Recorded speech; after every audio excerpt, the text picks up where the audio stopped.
예, 안녕하십니까? 한 주일 동안도 평안하셨습니까?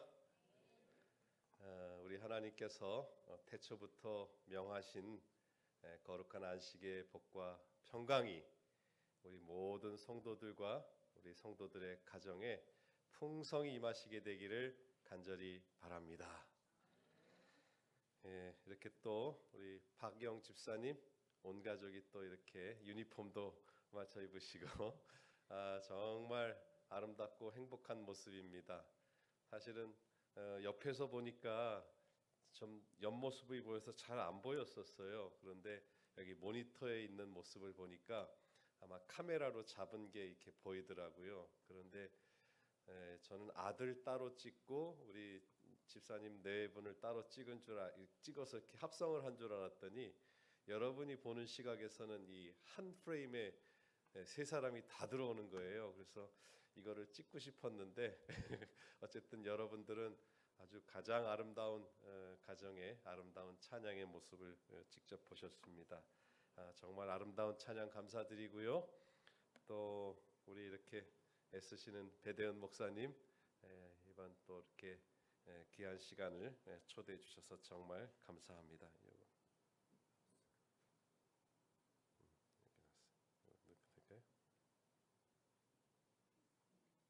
아까는 됐었는데 됐어요. 네, 감사합니다. 또 이렇게 제가 순창교회에 한 10몇 년 전에 방문했던 아주 오랜 기억이 있습니다.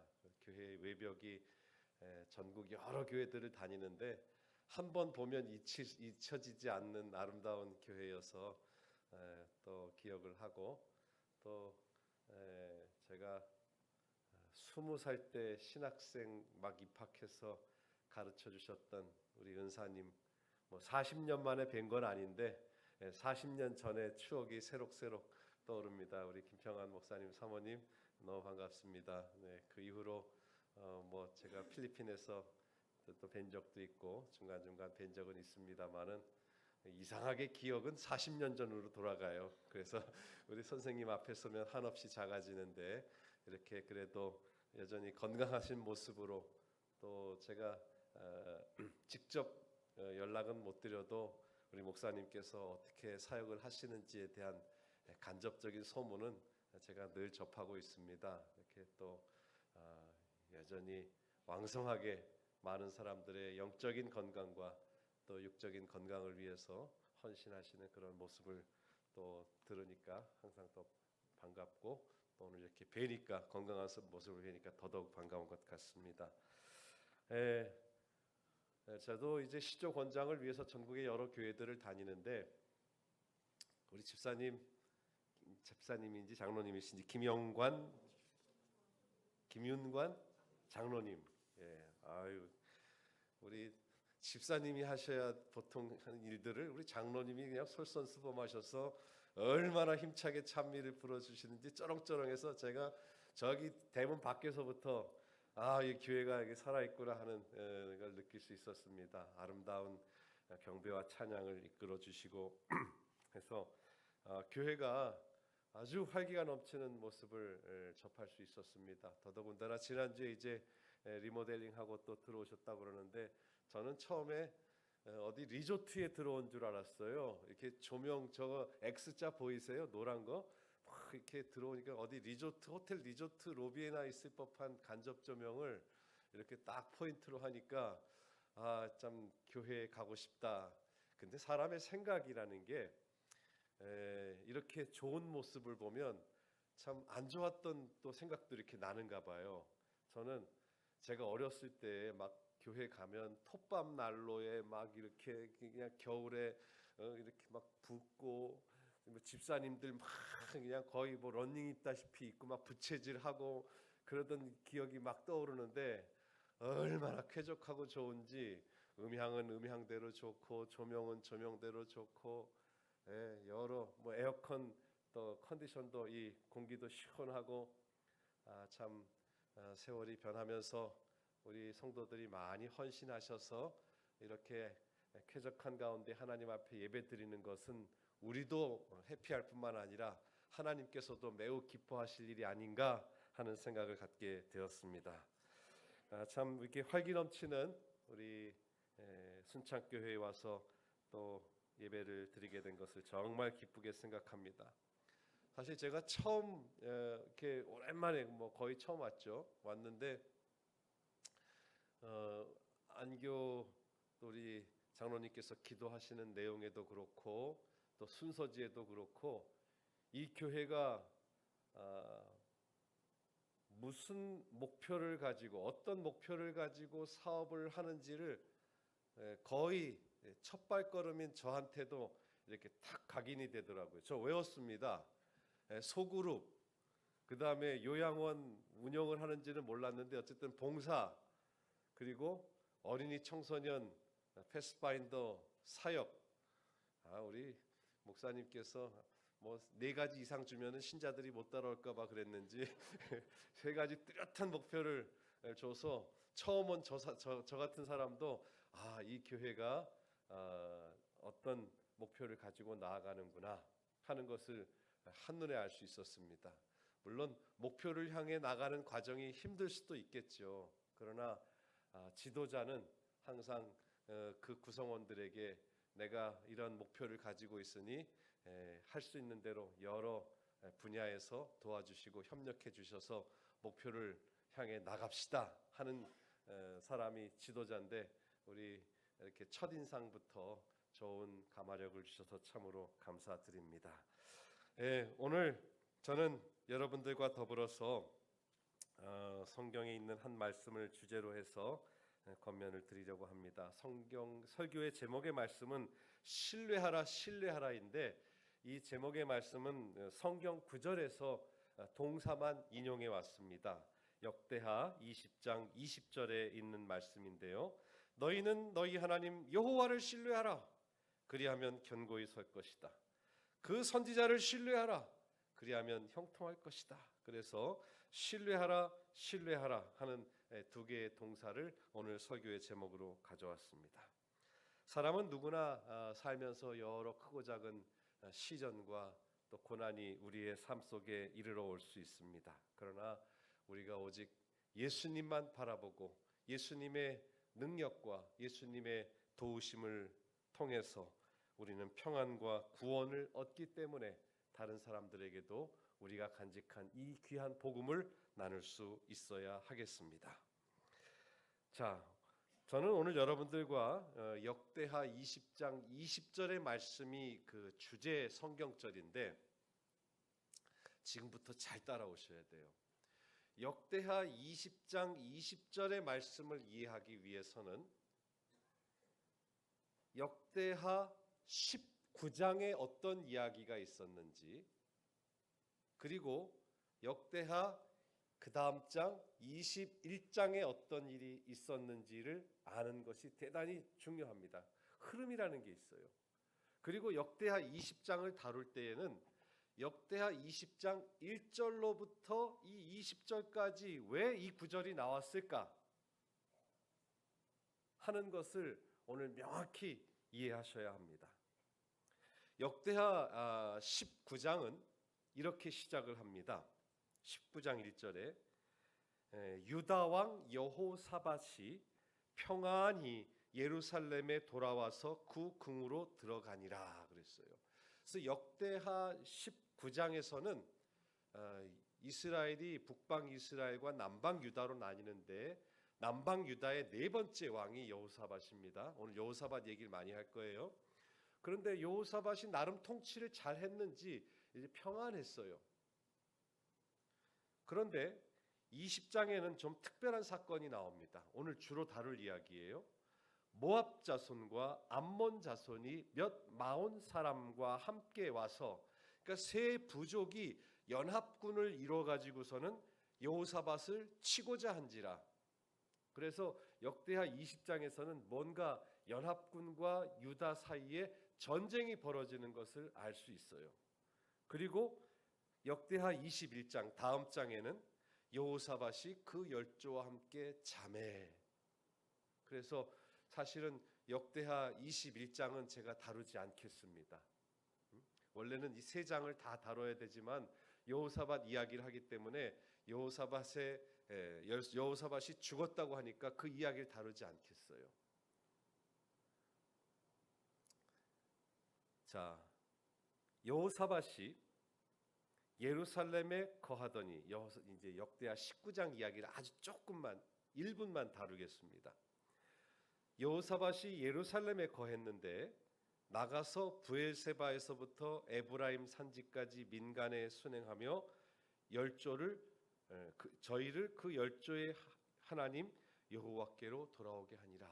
그러니까 역대하 19장에서는 이 여호사밧이 나름 꽤 영적인 리더십도 있었고 또 군사적으로나 정치적으로나 외교적으로나 이 유다 이스라엘을 잘 이끌었습니다.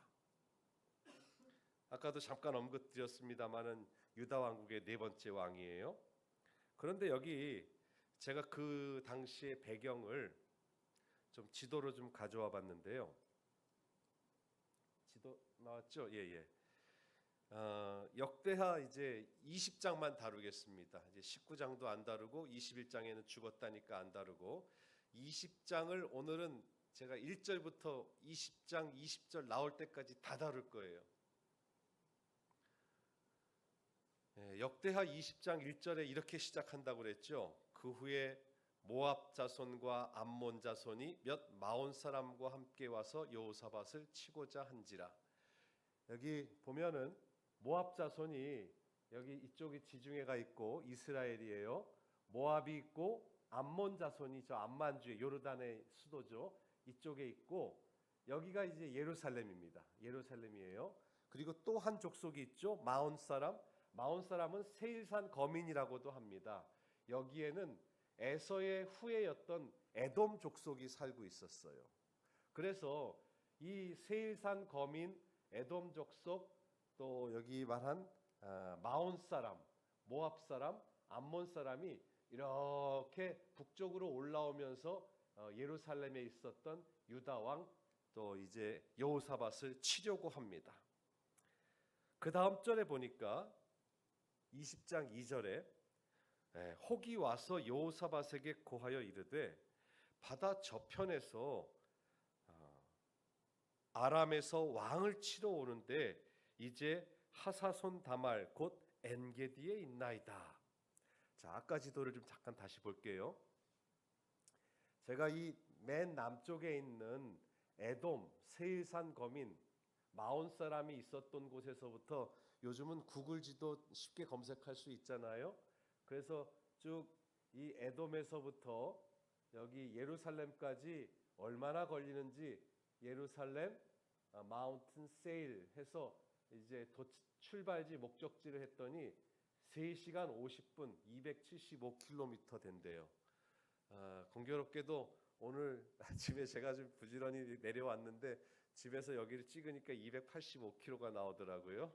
그래서 그래도 이것보다 제가 좀 빨리 왔는데 어쨌든 서울에서부터 한 순창까지 되는 것 같아요. 막 이제 이 지도는 아래에서부터 올라가지만은 여러분의 이해를 돕기 위해서 이제 서울에서부터 막 이렇게 치고 내려온다는 생각을 한번 해보겠습니다. 이제 치고자 한지라 그랬어요. 그런데 바로 1절에서 2절 넘어갔을 뿐인데 이 연합군이 어디까지 와 있어요? 하사손 다말 곧 엔게디에 있나이다 그랬어요. 그래서 엔게디가 어딘가 하고서는 예루살렘에서 엔게디를 쳐봤어요. 그랬더니 이 두 곳은 얼마나 가까운지 자동차로는 글쎄 9분까지 안 걸릴 것 같은데 거리는 3km밖에 안 된대요. 그러니까 이 연합군이 쳐들어왔는데 서울에서부터 이 순창까지 쳐들어왔는데 또 여러분들의 이해를 돕기 위해서 제가 여기서 3km가 어딘가 이렇게 또 검색을 해봤어요. 정성을 또 들여야 되잖아요. 여러분 복실리라고 아세요? 여기서 복실리가 3km예요. 그러니까 적들이 서울에서부터 막 치고 오는데 연합군이 치고 오는데 전쟁을 하러 왔는데 복실리까지 왔어요. 그러면은 이 여호사밧 왕이 겁이 났겠어요? 안 났겠어요? 유다 백성들이 지금 이거 전쟁을 맞을 수밖에 없는 그런 두려운 상황이 됐어요. 그런데 여호사밧 왕이 적들이 코앞까지 왔다 그러면 어떻게 해야 됩니까? 일단은 좋은 자리를 선점하자. 무기고에 무기가 있냐? 아니면 우리는 군사가 얼마나 있냐? 싸울 군사가 얼마나 있냐? 이거 파악해야 되잖아요. 그런데 3절과 4절에 여호사밧이 겁이 난 건 사실이었던 모양입니다. 두려워하여 여호와께로 낯을 향하여 간구하고, 왕이 군대를 모을 생각을 하지 않고 어떤 명령을 내리느냐 하면 온 유다 백성에게 금식하라. 전쟁을 앞두고는 지금 잘 먹어야 되는 거 아니에요? 금식하라 공포하고, 유다 사람이 아마 동쪽에서부터 서쪽에서부터 다시 모였겠죠. 성읍에 모여와서 여호와께 간구합니다. 그리고는 여호사밧 왕이 하나님 앞에 자신이 먼저 대표 기도를 합니다. 여기 꽤 긴 기도가 있기 때문에 제가 그냥 빠른 속도로 읽겠습니다. 여호사밧이 백성들에게는 금식을 공포하고 자기는 기도를 합니다. 우리 열조의 하나님 여호와여, 주는 하늘에서 하나님이 아니시니까 이방 사람의 모든 나라를 다스리지 아니하시나이까? 주의 손에 권세와 능력이 있사오니 능히 막을 사람이 없나이다. 제가 아까 잠깐 소개를 건너뛰었는데 여호사밧은 35세 유다 왕이 됐습니다. 그리고 25년 동안을 통치를 했어요. 그러니까 나름 이 외교력과 정치력이 있는 정치를 할 줄 아는 사람이었어요. 또 군사적으로 이웃과 어떻게 화친해야 될 줄도 잘 아는 사람이었어요. 그는 25년 동안 나름대로 태평성대를 누리고 있었는데 그의 통치 말년에 위기를 맞게 된 겁니다. 그래서 그는 과거에 하나님의 능력을 통해서 어떻게 유다가 구원을 받았는지를 기억하고 먼저 하나님 앞에 기도를 합니다. 하나님, 전에 이 땅 거민, 그 가나안 땅 거민을 주의 백성 이스라엘에서 쫓아내시고 주의 벗 아브라함 자손에게 영영이 주지 아니하셨습니까? 그리고 하나님께서는 만일 재앙이나 난리나 견책이나 온역이나 기근이 우리에게 임하면 주의 이름이 이 전에 있으니 환난 가운데 주께 부르짖은즉 짖은즉 들으시고 구원하시리라 하였나이다. 그러니까 나름대로 근거를 가지고 여호사밧은 하나님 앞에 간절히 기도하고 있습니다. 옛적에 이스라엘이 저기 아래 아프리카 이집트 땅에서 나올 때에 저 모압 자손, 암몬 자손, 저 세일산 사람들이 침노하기를 주께서 용납하지 아니하심으로 저희가 그때에도 이 가나안 족속들을 싹 다 멸할 수 있었지만 치우쳐서 저희를 떠나고 멸하지 아니하였거늘, 한때는 가나안 정복을 할 때에 이 고얀 가나안 사람들을 살려뒀더니 이제는 이 세 족속이 연합 군대를 이루고 와서는 치려고 하는 겁니다. 이제 저희가 우리에게 갚는 모습을 보옵소서. 이런 배은망덕한 자들이 어디 있습니까?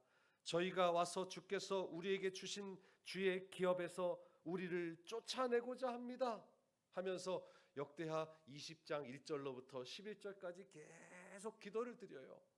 그러면서 12절에 여호사밧이 또 특별한 기도를 드립니다.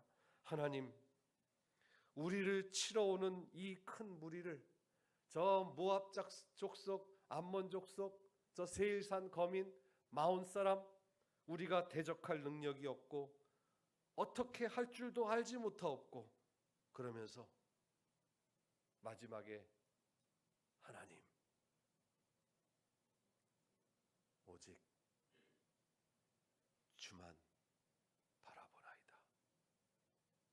어떤 백성은 그렇게 생각했을 거예요. 왕이 저렇게 기도해서 안 되는데, 하나님 군대를 보내주십시오 라고 기도를 해야 되는데, 왕의 대표해서 기도하는 기도의 마지막이 뭐예요? 하나님, 전적으로 하나님만 신뢰합니다.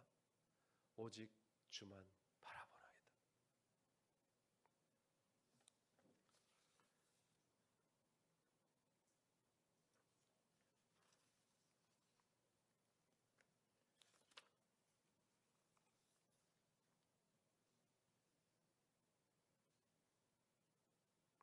제가 꼭 들려주고 싶은 이야기가 있었는데 지금 안 보여가지고 네. 어쨌든 하나님께서 왕이 하나님만을 찾으니까 금방 답을 주세요. 지금 계속 1절부터 내려오고 있지 않습니까? 15절에 하나님께서 야하시엘이라는 또 다른 선지자를 통해서 여호사밧 왕에게 특별한 권면의 말씀을 주십니다.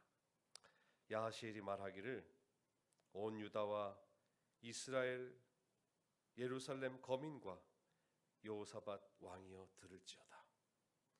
여호와께서 너희에게 말씀하시기를 이 큰 무리로 인하여 두려워하거나 놀라지 말아라. 이 전쟁이 저들이 치러왔지만은 이 전쟁이 너희에게 속한 것이 아니요 하나님께 속한 것이라. 그러면서 야하시엘이 거듭 말합니다. 내일 너희는 마주 내려가라. 저희가 시스고개로 말미암아 올라올 것이다. 너희가 골짜기 여루엘 들 앞에서 만나려니와 이 전쟁에는 너희가 싸울 것이 없나니 그저 이렇게 항호를 이루고 서서 어떻게 하라고요? 너희와 함께한 여호와가 구원하는 것을 보라. 이스라엘 백성 앞에 지금 적과 대치해서 큰 위기가 이르러 왔는데 그들은 지금 그저 항호를 이루고 서서 마주 나가서 여호와가 구원하는 것을 보기만 하면 되는 것이었습니다. 유다와 예루살렘아 너희는 두려워하며 놀라지 말고 내일 저희를 마주 나가라. 여호와가 너희와 함께하리라. 그리고 여호사밧이 야하시엘의 이야기를 듣고서는 몸을 굽혀 하나님 앞에 경배하면서 말합니다. 이에 백성들이 일찍이 일어나서 드고와 들로 나가니라.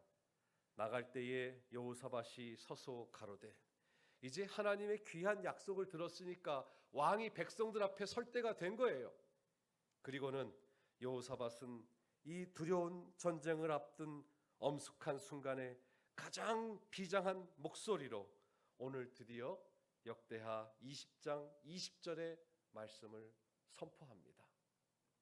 뭐라고요? 너희는 하나님 여호와를 신뢰하라. 그리하면 견고히 서리라. 그 선지자를 신뢰하라. 그리하면 형통하리라.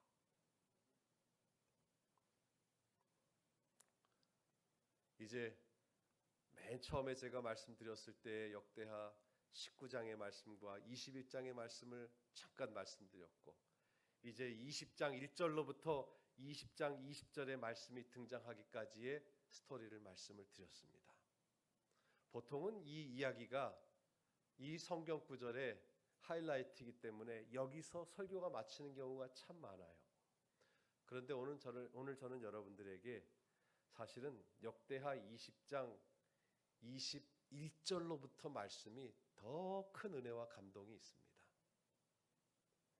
때로는 여러분의 삶에 크고 작은 위기가 이르러 올 때에 여호사밧이 그랬던 것처럼 우리의 삶에 위기가 닥쳐왔을 때 인간적인 방법으로는 무기를 들어야 맞죠.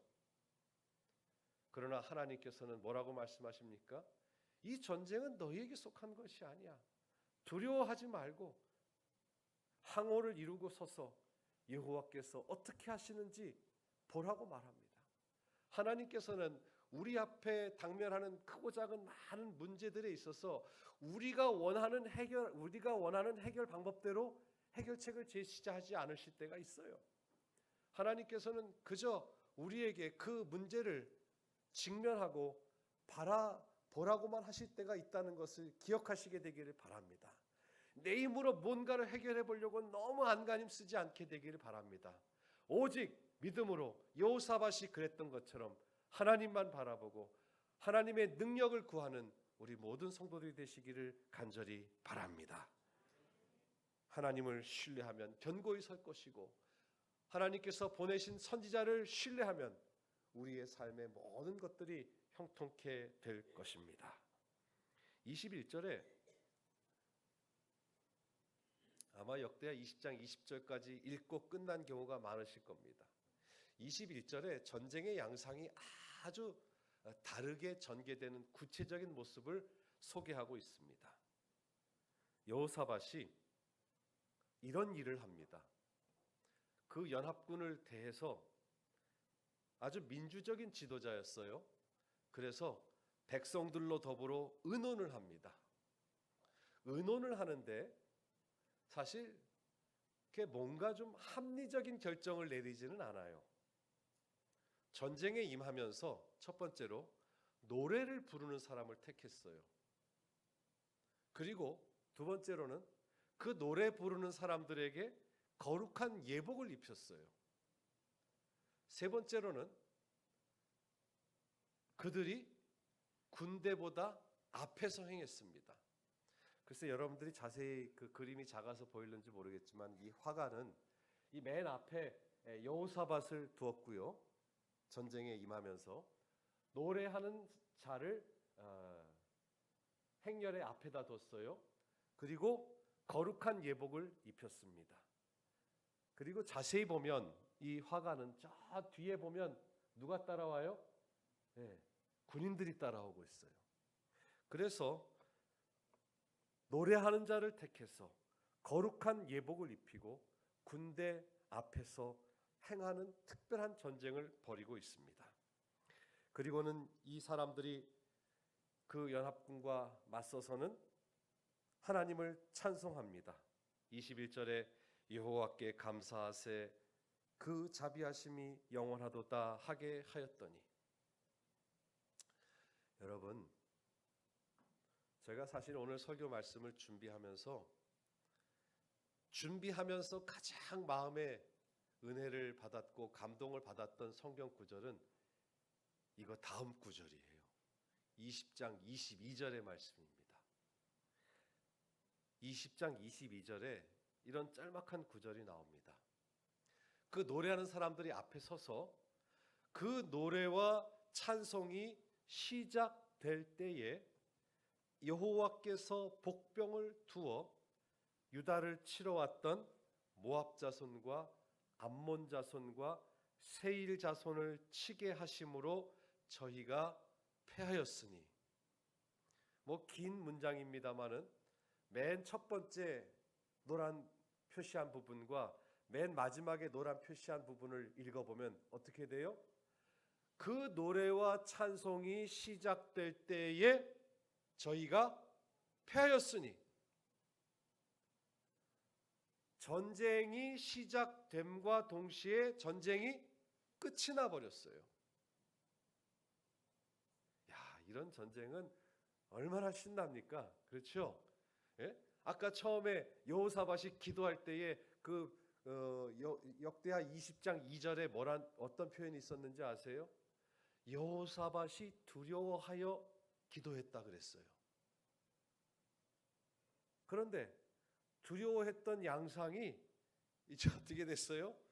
전쟁이 시작될 때에, 찬송이 시작될 때에 저희가 패했어요. 이 화가는 그림을 또 이렇게 잘 그렸어요. 보니까 여호사밧한테는 좀 잘 보이게 하려고 특별한 옷을 입히고 노래하는 사람들이 이제는 같이 서 있는데 그 앞에 적들이 진멸해 있는 모습을 보고 있습니다. 이제 두 번째로 또 23절에는 이 하나님의 성경 말씀은 우리가 시각적으로 내가 마치 그 전쟁터에 있는 것처럼 읽으셔야 돼요. 어떤 또 일이 벌어지느냐 하면 그 적들이 다 진멸했을 때 어떤 구체적인 현상이 있었느냐 하면 처음에 세 족속이 올라왔다고 그랬지 않습니까? 그런데 모압 자손과 암몬 자손이 연합을 했어요. 자기들끼리. 그래가지고서는 저 아까 아래에 있었던 세일산 거민을 쳐서 진멸을 했네요. 그러니까 자중질환이 일어났습니다. 이 세 연합군이 같이 왔는데 위에 있던 두 족속이 아래에 있는 그 세일산 거민 에돔 족속이 살던 그 거민을 진멸을 했어요. 그러니까 둘이 남았죠. 둘이 남았는데 세일산 거민을 멸한 후에는 이제 어떻게 했어요? 저희가 이제 웃으시는 분들도 계시는데, 예, 내 전쟁은 아니지만은 저희가 어떻게 해요? 피차에 사륙하더라. 그러니까 이런 표현이 좀 맞는지는 모르겠습니다만 우리 옛말에 그 손 안 대고 코 푼다, 뭐 쉽게 일을 처리한다 그런 말 있지 않습니까? 이스라엘은 그저 하나님께서 나오라는 곳에 나와서 서서 지켜만 보고 있고 노래만 하고 있었는데 저들끼리 싸워서 진멸하고 또 남아있는 두 군대는 두 족속들은 서로 사륙을 해서 유다 백성들이 보는 앞에서 저들이 다 진멸하고 말았어요. 24절에 제가 지금 성경 절만 읽고 있습니다. 그렇죠? 그저 제가 한 거는 그림 몇 장 밑에다 갖다 넣은 것 뿐이에요. 유다 사람이 들망대에 이르러 그 무리를 본즉 땅에 엎드러진 시체뿐이요 피한 자가 하나도 없는지라. 이 대목을 엘렌 화이트 선지자께서는 이렇게 말합니다. 노래로 여호와를 찬양하고 이스라엘의 하나님을 높이면서 원수의 군대와 싸우기에 나가는 모습은 특이한 전쟁 방법이었다. 특이하죠. 예? 특이한 전쟁. 만일 오늘날 우리가 더욱 하나님을 찬양한다면 우리의 희망과 용기와 믿음은 증가될 것이다. 그리고 이 찬양의 노래는 오늘날 진리를 옹호하기 위하여 서 있는 용감한 군사들의 손을 더욱 굳세게 하지 않겠는가.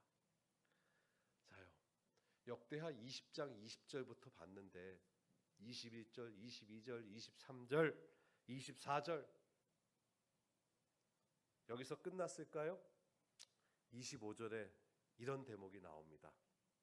제가 계속 순차적으로 읽어가고 있습니다. 이제 적들이 다 진멸했으니까 여호사밧과 그 백성이 적군의 물건을 취하기 시작했어요. 그 가운데 보니까 재물과 의복과 보물이 많이 있어서 유다 백성이 그저 가서 가져만 오면 되는 것이었습니다. 노란 줄은 다 함께 소리내서 읽어볼까요? 시작. 그 물건이 너무 많아 능히 가져갈 수 없을 만큼 많음으로 사흘 동안에 취했어요. 전리품을. 전쟁에서 이겨서 살아남은 것도 감사한데 하나님께서 이스라엘 백성에게, 유다 백성에게 재물의 복도 주셨어요. 적진에 가서 첫째 날 물건을 이구지구 갖고 오는데 뒤를 돌아보니까 다 못 가져왔어요. 그래서 찜을 해놓는 겁니다. 저건 내일 가져와야지. 자기 진영에 갖다 놓고 둘째 날 또 가서 또 이구지구 갖고 오는데 여전히 또 보물이 찾아보면 있어. 어떻게 해요? 네. 제가 제 말 더하고 뺀 것 없습니다. 지금 역대하 20장 25절에 그렇게 이야기하고 있어요. 적군의 물건을 취할세 본즉 그 가운데 재물과 의복과 보물이 정말 많이 있어서 각기 취하는데 너무 많아 가져갈 수 없을 만큼 많음으로 사흘 동안 취했다 그랬습니다. 그래서 제4일째 가니까 이제는 가져올 게 없었는지 그들이 거기서 여호와를 송축했습니다. 선지자 왕 137쪽에 하나님께서는 이 위기에 유다의 힘이 되셨고 오늘날에도 당신의 백성에게 힘이 되신다.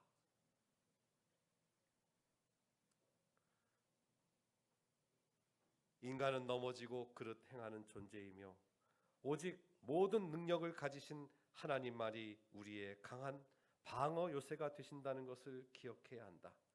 우리는 모든 위기에 있어서 전쟁은 하나님의 것이란 사실을 깨달아야 한다. 하나님의 자원과 수단은 한이 없으시다. 보기에 불가능한 것 같은 모든 것에도 큰 승리를 이루실 것이다.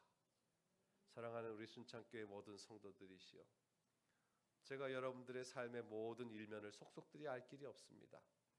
그러나 여러분들이 지금 당면하고 있는 삶의 크고 작은 많은 문제들이 있다면 여호사밧처럼 하나님 앞에 여러분의 삶의 모든 문제들을 내어놓고 믿음으로 구하시게 되기를 간절히 바랍니다. 여기 마지막에 뭐라고 그랬어요? 보기에 불가능한 것 같은 모든 것에도 하나님은 큰 승리를 이루실 것이라고 말하고 있습니다. 이스라엘 백성들이 가만히 있을 수가 없습니다. 그래서 저마다 각기 집에 있는 모든 악기를 다 들고 나왔어요. 28절에 무리가 비파와 수금과 나팔을 들고 합주해서 예루살렘에서 하나님의 성전에 나왔습니다. 유다와 예루살렘 모든 백성이 여호사밧을 선두로 즐거이 예루살렘으로 돌아왔다 그랬습니다. 제가 드릴 말씀이 많은데 시간이 벌써 이렇게 됐네요. 자, 조금 오늘 초과해 또 드릴 말씀 더 드리겠습니다. 왜냐하면 너무 신나는 일이 아직 하나 더 남아 있어요. 전쟁에서 이긴 것도 감사하고 생각지도 못하게 사흘 동안 재물을 취한 것도 감사한데 29절 30절에 이런 말씀이 있어요. 이방의 모든 나라가 소문을 들었어요.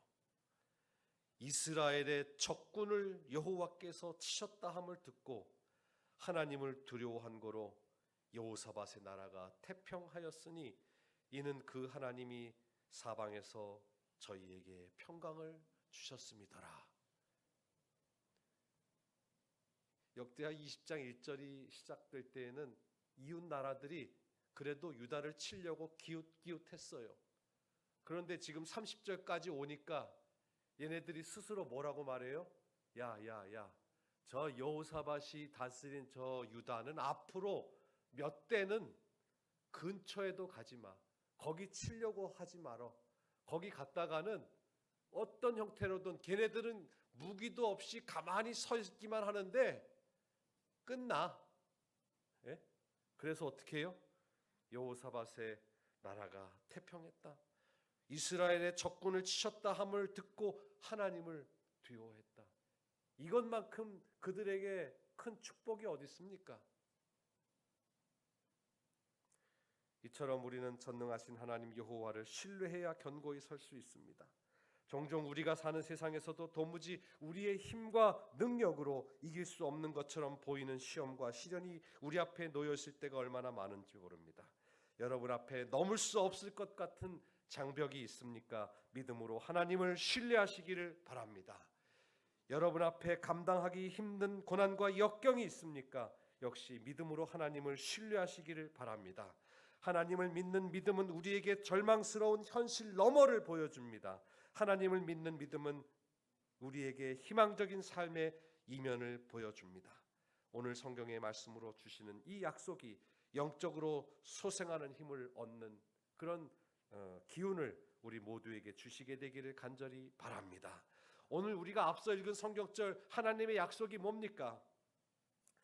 이 큰 무리로 인하여 두려워하거나 놀라지 말라. 내일 너희는 마주 내려가라. 이 전쟁에는 너희가 싸울 것이 없다. 너희와 함께한 여호와가 구원하는 것을 보라. 여호와가 너희와 함께하리라. 위기에 처한 유다 백성에게 얼마나 큰 위로와 용기가 되는 말씀이었습니까? 이 귀한 약속을 주신 하나님께서 오늘 여러분 모두에게도 주시는 약속으로 믿으시고 담대히 믿음 안에서 승리하시게 되기를 간절히 바랍니다.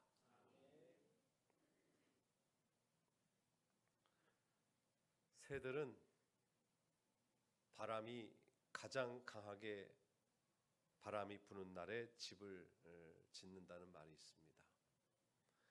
바람이 약하게 불거나 불지 않을 때에 새들은 날아다니기도 쉽습니다.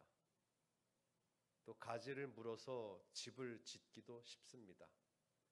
그러나 그런 때에 지은 집은 조금만 바람이 세게 불면 그 둥지가 다 허물어지고 맙니다. 그래서 바람이 강하게 부는 날 지은 집은 어떤 바람이 세게 몰아쳐온다 할지라도 견고히 버틴다고 하는 것입니다. 때로는 우리의 삶에 크고 작은 시련과 고난의 바람이 몰려올 때가 있습니다. 그러나 그때는 바로 우리의 믿음을 발휘할 때이고 더욱 하나님을 믿고 신뢰하고 의지해야 할 때임을 기억하시게 되기를 간절히 바랍니다. 예수님께서는 우리 모두가 이 마지막 시대를 살면서 거룩한 신실한 믿음을 갖기를 원합니다. 견고한 믿음의 집을 짓기를 원합니다. 우리가 하나님을 신실히 믿으면 그 결과는 놀랍습니다. 믿음이 있으면 우리 마음의 두려움이 사라질 것입니다. 믿음이 있으면 우리 마음의 염려가 사라질 것입니다. 믿음이 있으면 우리 마음의 걱정이 사라질 것입니다. 믿음이 있으면 우리에게 절망과 낙담이 사라질 것입니다. 믿음이 있으면 우리의 삶에 기쁨이 넘칠 것이고, 믿음이 있으면 하나님을 기쁘시게 할 수 있으며, 믿음이 있어야 우리는 우리 삶 속에 평안이 가득할 것입니다. 믿음이 있어야 세상을 이길 수 있습니다. 믿음이 있어야 우리는 이 죄악된 세상에서 승리하는 삶을 살 수 있습니다. 그래서 예수님께서는 이 마지막 시대에 우리에게 믿음을 가지라고 호소하고 계신다는 사실을 기억하시게 되기를 간절히 바랍니다. 하나님을 신뢰하고 선지자를 신뢰하는 믿음으로 말미암아 우리가 구원에 이를 수 있습니다. 이제는 우리의 믿음을 강하게 할 뿐만 아니라 우리의 믿음을 다른 이들에게도 전하기 위해서 우리가 간직한 귀한 복음을 나눌 수 있어야겠습니다. 예수님을 알지 못하는 수많은 사람들에게 우리 재림교회는 출판 사역을 통해서 많은 출판물들을 보급하고 있습니다. 여기 제가 시조도 가져왔고요, 또 가정과 건강도 가져왔습니다. 시조와 가정과 건강, 또 예언의 신, 많은 출판물과 인쇄물을 통해서 우리 이웃들에게 많은 복음을 전해왔습니다. 예수님을 알지 못하는 수많은 사람들에게 우리가 시조와 가정과 건강을 전달해서 그들도 책자를 통해 생명의 말씀을 접하고 구원의 길을 접하고 예수 그리스도를 믿는 믿음을 알게 하는 역할을 해왔습니다. 제7일 안식일 예수재림교회는 설립 초기에서부터 출판 사역에 큰 의미를 부여해 왔고, 출판 사역을 통해서 오늘날과 같은 교회의 부흥과 성장을 이룰 수 있었습니다. 재림교회의 여러 정기 간행물, 시조와 가정과 건강, 그리고 예언의 신의 말씀은 개인의 영적인 성장을 도와줄 뿐만 아니라 이웃을 우리 주님께로 인도하는 훌륭한 매체입니다. 물론 오늘날 많은 사람들이 책을 읽지 않습니다. 스마트폰이든지 또 여러 AI 기술을 활용한 챗 GPT라든지 등등을 통해서 사람들이 많은 지식과 정보를 축적하지만은 여전히 하나님의 귀한 말씀과 복음이 담긴 책자 시조와 가정과 건강은 때로는 우리가 접할 수 없는 감옥에 갇혀 있는 죄수들에게도 이 책을 우리가 헌납해서 전달하고 있고, 또 많은 성도들에게도 이 책을 통해서 문턱을 낮춰서 예수 그리스도의 사랑과 또 하나님의 놀라운 귀한 복음을 전하고 있다는 사실을 우리 모두가 기억해 주시면 감사하겠습니다. 우리의 인쇄물은 복음의 씨를 뿌리고 있습니다. 그것은 설교가 사람들을 그리스도께로 인도하는 만큼 많은 사람들을 그리스도께 인도하는 역할을 하고 있습니다. 어느 곳에나 우리의 인쇄물을 분포해야겠습니다. 또 출판물을 가을 낙엽처럼 전해야 하겠습니다. 여호사밧 왕의 이야기에서처럼 사람은 누구나 살면서 시련과 고난이 있기 마련입니다. 오직 예수님만 바라보고 예수 그리스도를 믿는 믿음으로 말미암아 평안과 구원을 얻기 때문에 우리가 다른 사람들에게도 이 귀한 복음을 전해 주어야겠습니다. 복음을 전할 수 있다면 다양한 경로를 통해서 생명의 기별을 사람들에게 전해야 하겠습니다. 저는 말씀을 정리하면서 한 이야기를 들려드리겠습니다. 재림교회의 최초의 외방 선교사였던 이 J.N. 앤드루스, 우리 미국의 삼육대학 앤드루스 대학교가 있지 않습니까? 이분은 시조를 정말 사랑했고 시조에 자기의 온 일생을 바친 분이었습니다. 제가 한 3년 전에 그 동상 앞에서 2022년도에 잠깐 가서 그 기념비에서 사진을 찍은 것이 있는데요. 자, 그곳에 이런 동상이 있습니다. 이 가운데 계시는 분이 J.N. 앤드루스고, 앞에 12살짜리 당시 메리라고 하는 딸이고, 뒤에 17살짜리 찰스. 그런데 왜 엄마는 없느냐? 엄마는 1872년에 일찍 세상을 떠났어요. 그래서 엄마가 세상을 떠나고 난 다음에 앤드루스는 당시에 미국 재림교회의 대총회를 책임진 아주 중요한 인물이었음에도 불구하고 이곳에서의 미국에서의 모든 안정된 삶을 다 버리고 스위스로 건너가게 됩니다. 그러면서 자녀들에게 그곳에서 유럽에도 하나님의 귀한 복음을, 특별히 시조를 전하기를 갈망을 했습니다. 그래서 여기 기록에 보면 72년에 아내 안젤린과 사별하고 이듬해에 찰스와 메리를 데리고 스위스로 바젤로 가서 선교사 사역을 하면서 시조를 보급합니다. 영어로 된 것을 프랑스어와 독일어로 번역을 했어요. 이 앤드류스에 대한 어떤 자서전 기록에 보면은 그는 뭐 신약 성경을 외웠다는 기록도 있고요. 특별히 언어의 달란트가 있었는지 7개 국어를 했다는 기록도 있습니다.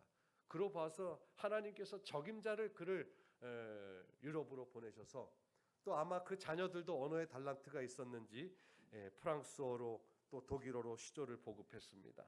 그런데 이 아버지가 복음을 전하는 사업에 너무 열중한 나머지 이 자녀의 건강을 채 잘 돌보지 못했던 것 같습니다.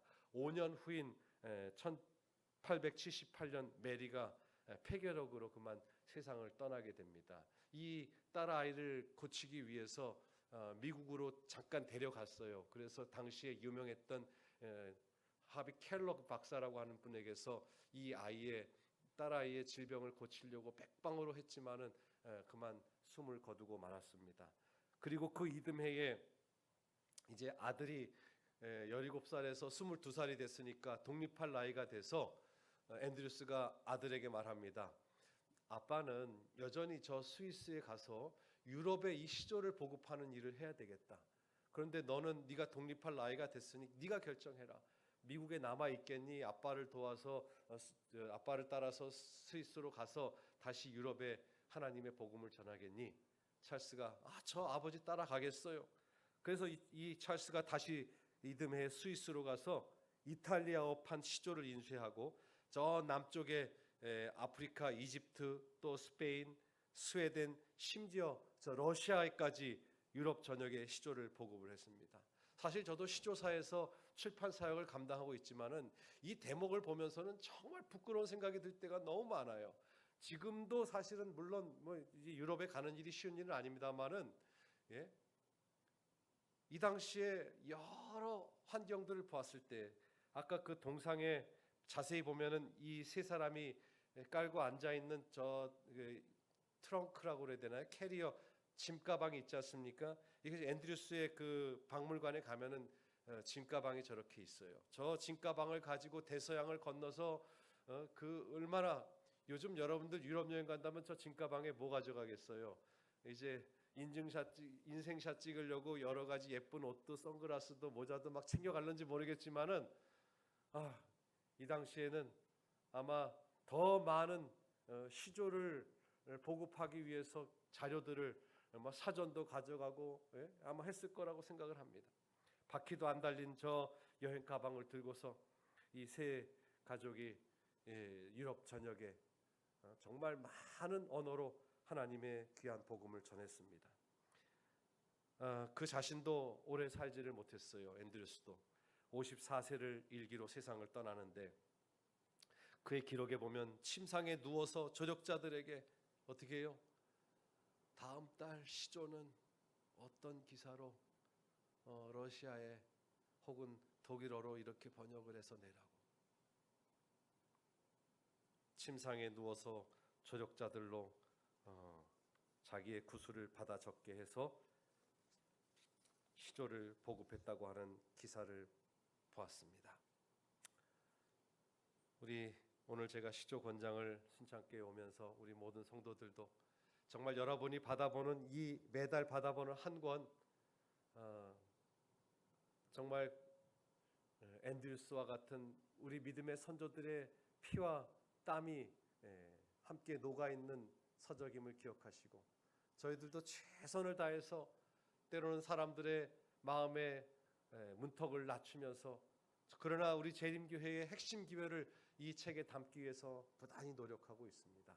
여러분들이 헌납해 주시는 이 서적을 통해서 정말 많은 사람들이 하나님의 놀라우신 사랑과 예수 그리스도의 은혜를 경험함으로 말미암아 우리 주님께로 돌아오는 역사를 보게 되기를 바랍니다. 제가 한 2-3분 내로 마치겠습니다. 여러분들 이거 다 받으셨죠?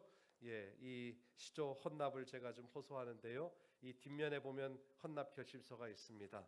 여러분들이 펜을 가지시고 이 곳에 여러분의 뭐 전화번호도 안 쓰셔도 됩니다. 이름과 또 시조 가정과 건강 몇 부 정도를 내가 우리의 이웃들에게 전해야 되겠다 하는 것을 적어서 주시면 제가 함께 거두어서 헌납하신 모든 분들을 위해서 특별한 기도를 드리고 설교를 마치겠습니다.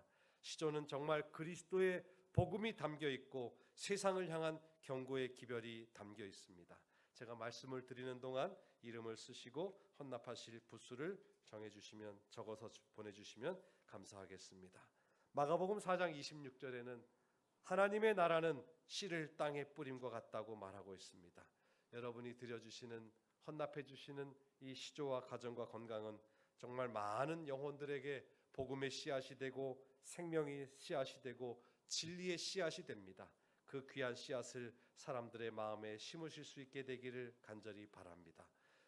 세상을 사랑하는 그리스도의 마음으로 또 열매를 기대하는 씨 뿌리는 농부의 마음으로 이 일에 다 동참해 주시게 되기를 바랍니다. 여러분 자신이 먼저 구독하셔도 좋고요. 또 자녀들, 출가한 자녀들, 친지, 또 잘 알고 지내는 이웃들을 위해서도 또 여러분이 딱히 어떤 분에게 전해야 될지 생각이 나지 않으시면 교회의 선교용으로 헌납해 주셔도 좋습니다. 그래서 안식일 오후에 또 이웃들을 방문할 때에 선교 서적으로도 전할 수 있고요. 또 살면서 크고 작은 은혜를 입었던 분들에게도 이 책을 헌납해 주시면 좋겠고요. 때로는 그래서 우리가 병원의 로비에 비치할 때에도 이 책을 나누고 있습니다. 갈라디아서 6장 7절에 보면 사람이 무엇으로 심든지, 우리 헌금을 위해서 봉사하시는 집사님 다 걷어주셨으면 이 앞으로 갖다 주시면 감사하겠습니다. 사람이 무엇으로 심든지 그대로 거둔다고 말씀했습니다. 또 끝으로 시편 126편 5절과 6절에 다윗도 말하기를 울며 씨를 뿌리러 나가는 자는 정녕 기쁨으로 그 단을 가지고 돌아오리로다 말씀하였습니다. 여러분께서 한 분 한 분 정말 기도로 만들어진 이 귀한 책자가 여러분의 사랑하는 이웃들에게 또 친지들에게 또 많은 사람들에게 전해질 때에 우리가 알지 못하는 사이에 하나님의 성령께서 그들의 마음에 역사하시고 그들의 마음을 움직여 주셔서 정말 우리가 기대하지 못했던 놀라운 그런 결실들을 거둘 수 있을 거라고 생각을 합니다. 자, 이제 가져다 주시면 제가 그 모든 헌납하신 분들을 위해서 특별한 기도를 드리고 설교 말씀을 마치도록 하겠습니다. 세상을 사랑하는 그리스도의 마음으로, 농부의 마음으로 함께 동참해 주시기 바랍니다.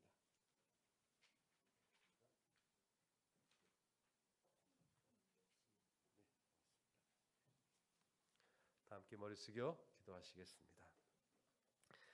하늘에 계신 거룩하신 아버지 하나님, 오늘 이 아침 우리는 영혼을 사랑하는 마음으로 시조 헌납을 약정하였습니다. 기도하는 마음으로 주님 앞에 드린 이 책자들이 주님을 알지 못하는 수많은 영혼들에게 하나님의 사랑을 전하게 해주시고 이 책을 읽는 독자들의 삶을 변화시키는 유용한 도구가 되게 하여 주시옵소서. 또한 시조 헌납을 약정한 주의 자녀들의 생업의 복을 주시옵시고 그들의 헌신을 통하여 주의 복음이 더 널리 전파되게 하여 주시옵소서.